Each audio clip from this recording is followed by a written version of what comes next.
The Devil's Ruin exotic sidearm was just released in Destiny 2's Season of Dawn, and it's a very fascinating weapon. On the surface, it seems powerful, albeit a little bit gimmicky, but I think there's more to it. In today's video, we're going to break down the Devil's Ruin and explore some ways to optimize it. Let's get started. Whenever I get my hands on a new exotic weapon or even a new legendary weapon, I like to deep dive into how it works and figure out different subclasses and exotic armor combinations that will help optimize the weapon's performance or create a playstyle around it. So what we're going to do first is look at the Devil's Ruin, its exotic traits, and see how they function, and then figure out ways to push them even further. First up, we have Close the Gap. The weapon has a variable trigger. We press and release to fire individual shots, and we can hold down to charge a high-powered staggering laser, which is strong against unstoppable champions. So it will put them in the staggered state if we charge up and hit them with the laser. The second exotic trait, Pyrogenesis, fully charging the laser refills the magazine from reserves. So we can have a gameplay loop with this exotic. We can fire off a bunch of rounds, kill some enemies with the sidearm, and then as our magazine gets really low, we can charge up the laser and get one final burst of damage on a big chunky major enemy. One of the main problems that I am having with the weapon straight away is the fact that the reload speed is a bit slow. Even if I equip a sidearm loader into my gloves, if I want to make use of the laser consistently, I'm still going to have a lot of pain going on in my reloads. It's still going to feel just not as smooth as I would like it to be. In contrast to a weapon like Randy's throwing knife with rapid hit, after I finish chunking an enemy and I kill it, I go through that lightning fast reload and I'm right back into combat. It's very smooth, very agile. I love the way it feels. But then we switch over to the Devil's Ruin. That slow reload is not super fun to engage with. It doesn't allow you to flow very organically in combat. So what I'm going to try to do today is come up with different combinations with my subclass and my exotic that will allow me to flow a bit better with the weapon. Because the laser beam is powerful. The last thing that we're going to do in the tribute hall is just fire the Devil's Ruin's laser into a big chunky enemy just so we can see how much health it's going to take down while they are at maximum. So for something like this, I'm not concerning myself with how much DPS the weapon is doing, but I just want to know how much it takes away from a shot with the laser. And it's a pretty decent chunk of damage. If we land all our crits on this simulated knight in the tribute hall, he's nearly dead. So that's pretty nice. I want to use that laser more often and more consistently. So what we're going to do now is head out into the public space on the moon and play around with some different builds. And we're going to start off with the Titan. The first thing we're going to do is use the bottom branch of the Striker Titan, the Code of the Juggernaut. This branch has the melee ability Frontal Assault. Strike an enemy with this melee ability to reload your weapon and increase both your weapon stability and weapon damage. So what we can do with this is fire off the laser, punch something in the face, and then fire off another laser immediately after that. I also have the Rally Barricade equipped, so if a big chunky enemy comes out that's going to take multiple hits to kill, I can plop this down and fire away and get a much faster reload speed as a result. What I'm also going to do is pair Frontal Assault with the Insurmountable Skullfort exotic helmet.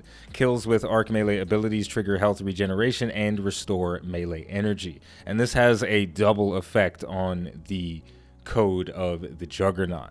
The Code of the Juggernaut technically has two arc melee abilities, Frontal Assault, which is an active ability that happens all the time, and then Knockout. Critically wounding an enemy or breaking their shields increases your melee range and damage. So after breaking an enemy's shields or critically wounding them, I gain the Knockout buff, and then all of my normal melee hits are counted as melee abilities. So if I get a kill, it's going to reset Frontal Assault.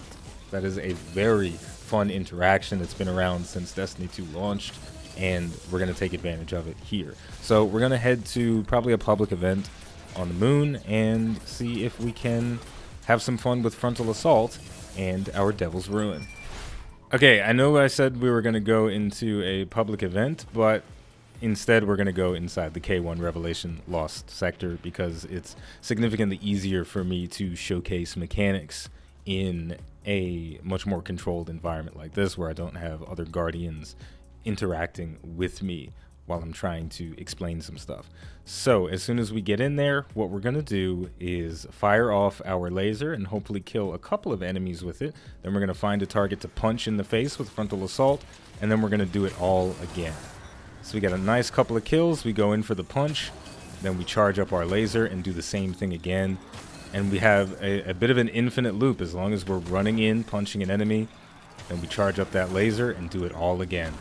The laser is actually pretty strong, and the normal sidearm firing mode is strong as well, but I tend to avoid firing semi-automatic weapons that have such a high rate of fire because it cramps my hands a little bit.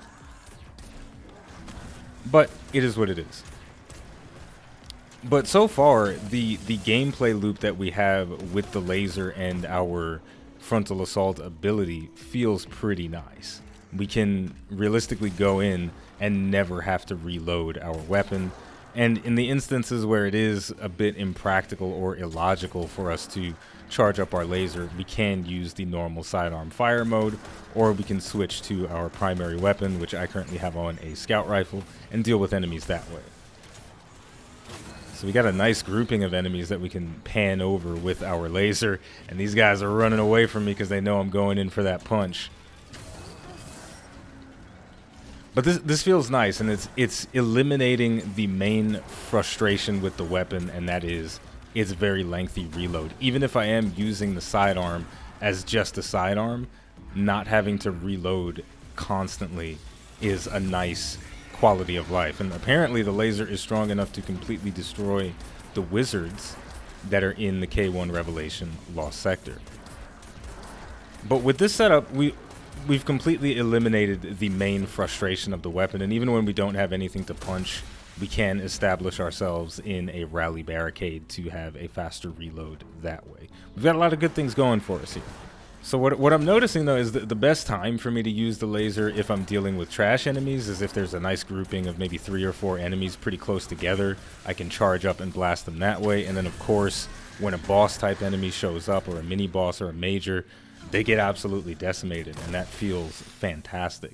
So I'm going to continue clearing out the rest of this Lost Sector, and then we will move on to a different activity on our Hunter next.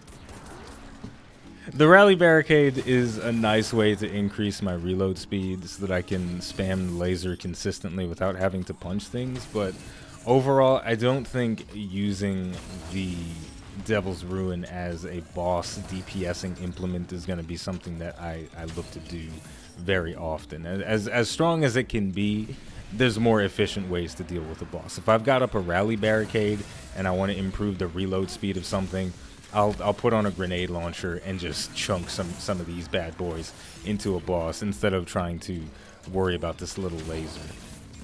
But the frontal assault strategy that we were employing was very nice, and that felt like a very consistent way to deal with trash enemies and mini bosses that approach. And then if a boss does show himself, then we can switch over to our heavy weapons, which are more designed to deal with them, or even potentially use our super for that kind of stuff. And so with all of that said, the weapon is doing what it's supposed to do. It's very effective against trash enemies. It clears out large groups pretty well, and mini bosses and majors get absolutely destroyed, but it's going to struggle a little bit against bosses, as it should. So we're going to switch over to the Hunter now and talk about a setup that we can use with the Devil's Ruin for it. We are now on the Hunter, and the centerpiece for our setup is going to be the exotic chess piece, the Dragon's Shadow. Its exotic perk, Wraith Metal Mail, causes dodging to reload all weapons and increase both movement speed and handling speed for a brief time. So what this is going to allow us to do is equip Gambler's Dodge and have a double effect on our dodge. Dodging is going to recharge our melee ability, but it's also going to reload our guns and provide the additional handling bonus and movement speed. The Dragon's Shadow is not specific to any subclass of the Hunter, so any combination will work, but there are a lot of fun interactions with the Way of a Thousand Cuts subclass branch with the dodge ability and their melee ability.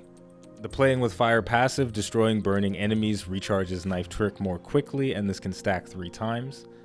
And the burning edge, while enemies burn, your dodge ability recharges faster. We can set up a very fun and satisfying gameplay loop against bosses and mini bosses with these 2 passive abilities working together. And we add the Devil's Ruin into that, we're going to get even more bang for our buck. So this time what I want to do, instead of going into a Lost sector, I want to try out a Nightfall in the classic Nightfall playlist, just to see how the weapon performs in a slightly more challenging environment. So we're gonna go into the arms dealer. That should be fun. All right, now that we're in the arms dealer, we're gonna have to work a little bit harder to survive because this is a Nightfall level environment. So things are gonna be a bit more challenging, but still gonna be fun. The laser from the Devil's Ruin doing a decent chunk of damage against the Thresher. Unfortunately, not enough to kill it in 2 bursts, but that's still pretty nice. We've got some fallen captains to contend with. Unfortunately, he's going to teleport and avoid some of the damage from the laser, but the Wraith Metal Mail is going to allow me to keep myself in the fight and continuously bursting at enemies more consistently. Going to charge up and blast down that major enemy, go for the dodge for the reload, so I can just stay flowing in combat.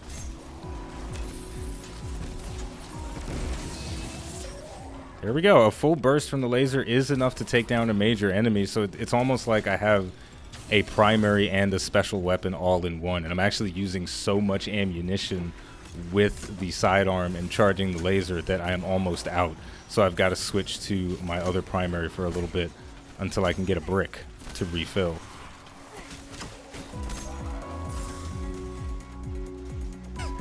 I never thought I'd be starving for primary ammo like this in a Nightfall, but I suppose that is something that'll happen to you when you're using this weapon so aggressively like I am right now. Let's finish that guy with a melee. Taking a lot of damage here, but the damage output does feel good with the Devil's Ruin. That's one thing I will say. It is doing what I want it to do.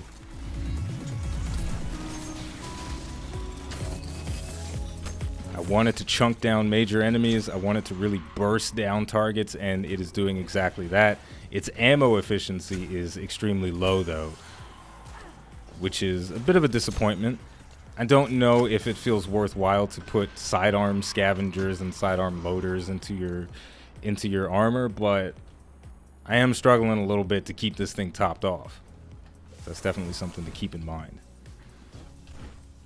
I am enjoying the playstyle, though. I do like having a system working for me like this. Something where all the different pieces of my armor are working together to yield a particular result. So let's hope one of these guys drops some primary ammo. Yes, we did get a brick over there, so we can continue using our Devil's Ruin. And we've got a big mini-boss right here to contend with.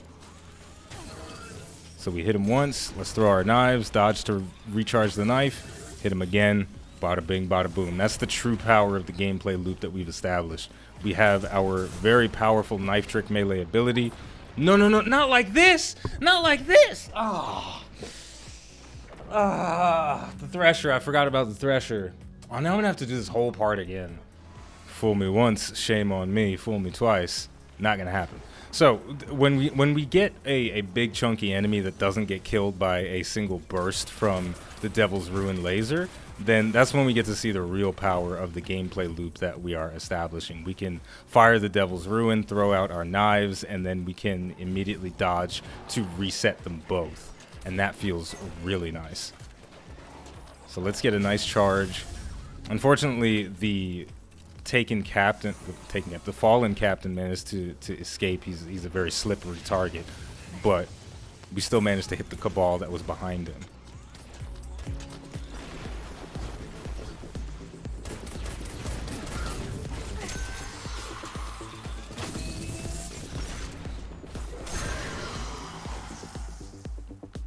And there it goes again. The weapon feels very smooth when you're fighting against a boss. It's using primary ammo, but it's still able to chunk enemies incredibly well.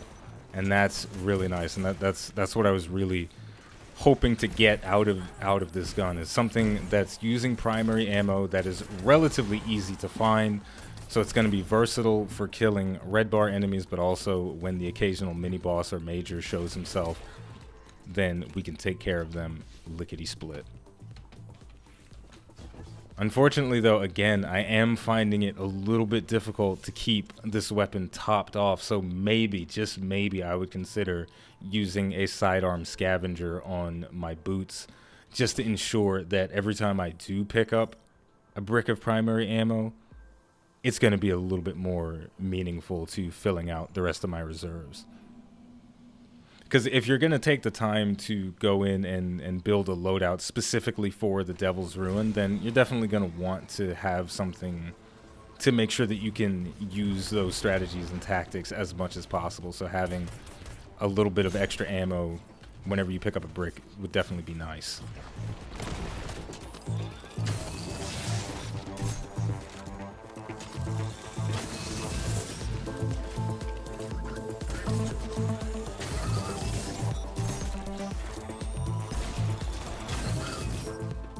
Alright, we're getting pretty close to the end of the arms dealer Nightfall. We've just got to clear out one more area, and then we've got to go fight Brakazan himself. And overall, I am pretty happy with the performance of the weapon.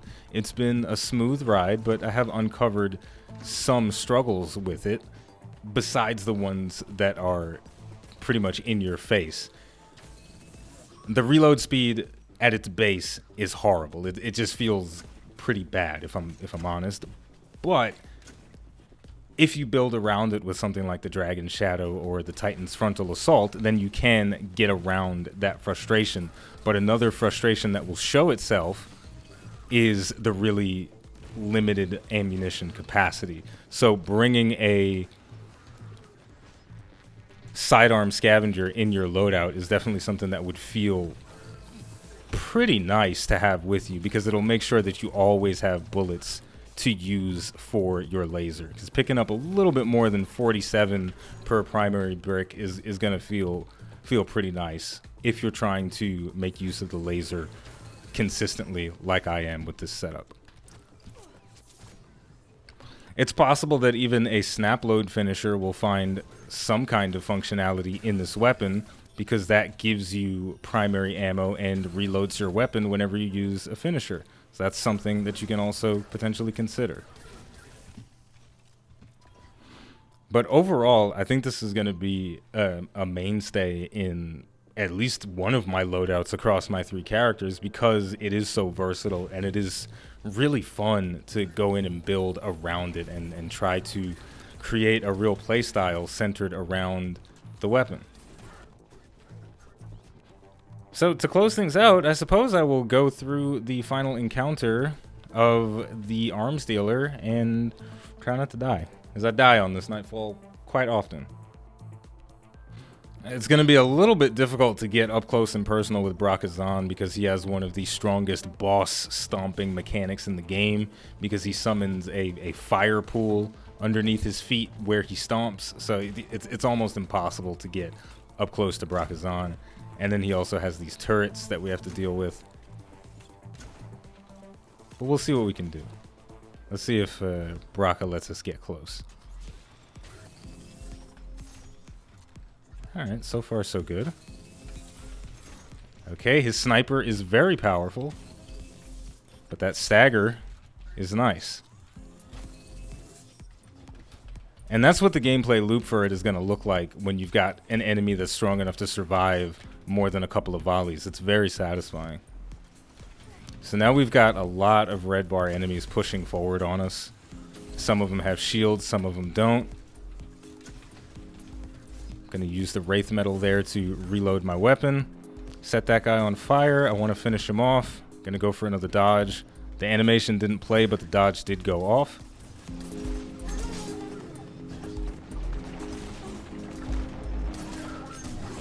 Ooh, I thought that melee was going to kill him.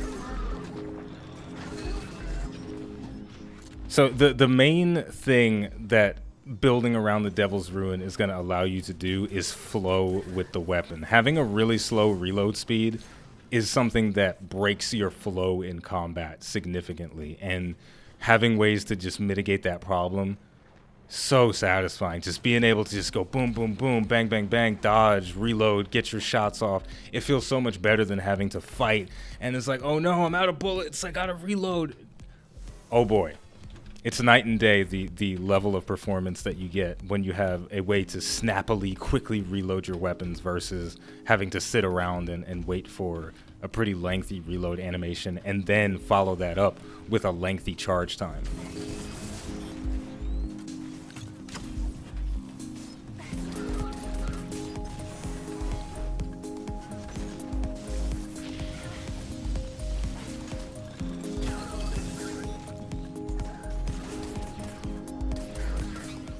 Alright, and Brakazan's back on the field, so I can start engaging with my gameplay loop again. Now, unfortunately, I gotta deal with these turrets, and Braka's pushing away pretty fast. So, oh, I'm out of ammo. Oh, that's not good, is it? Alright, well, let's just use some heavy. He's gonna kill me. I'm gonna die. I'm gonna die because I ran out of ammo.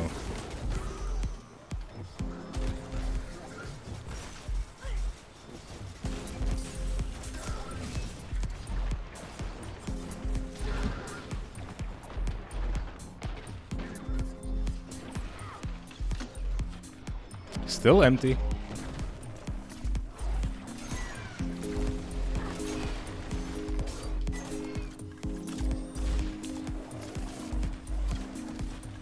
Oh, it's ammo. Just what I've always wanted. Oh, the turrets are there.